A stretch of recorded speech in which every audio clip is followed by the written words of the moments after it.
Elijah destroyed the prophets of idolatry, and Queen Jezebel vowed, "So may the gods do to me, and more also, if I do not make your life like the life of one of them by this time tomorrow."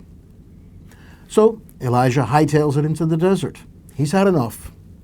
He just wants to lie down and die. But the Lord has other plans. An angel awakens Elijah and gives him food and drink. Elijah decides to top off the meal with another nap, but the angel tells him to eat and drink some more and get on the road.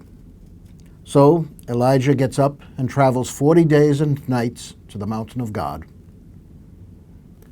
There are details in the story that are symbolic.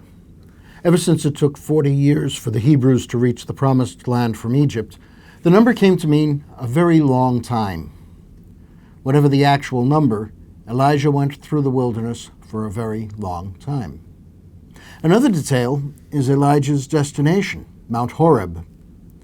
By Elijah's day, the Hebrews lived in two kingdoms. For people in Israel, God's revelation to Moses took place on Mount Sinai. In Judah, home of Elijah, the site was called Mount Horeb. So Elijah headed off into the place of God's revelation.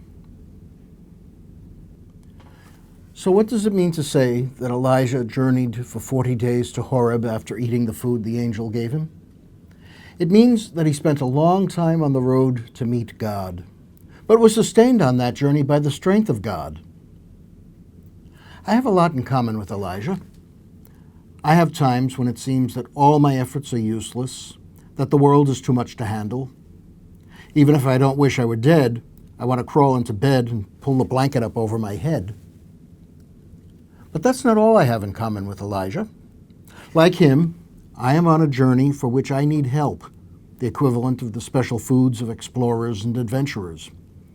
It's a journey that passes through the wilderness of my own pain and sin, as well as the pain and sin of the world. It's a journey that will last my whole lifetime. It's the journey to God. Elijah had hearth cake and a jug of water to sustain him. What of me on my journey? Jesus says, "I am the living bread that came down from heaven.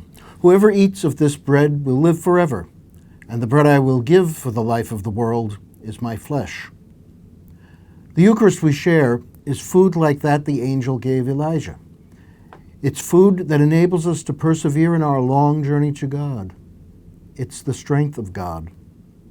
In the Eucharist, we have an advantage over Elijah. The food he ate gave him energy for the journey.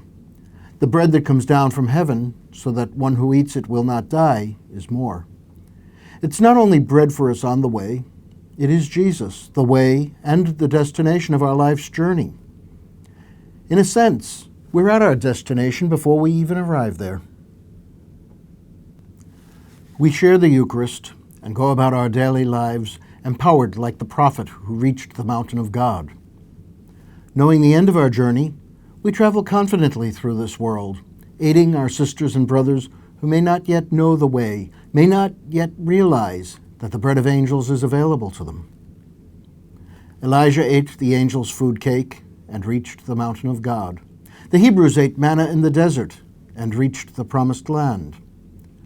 We eat the bread of life and reach eternal life with God.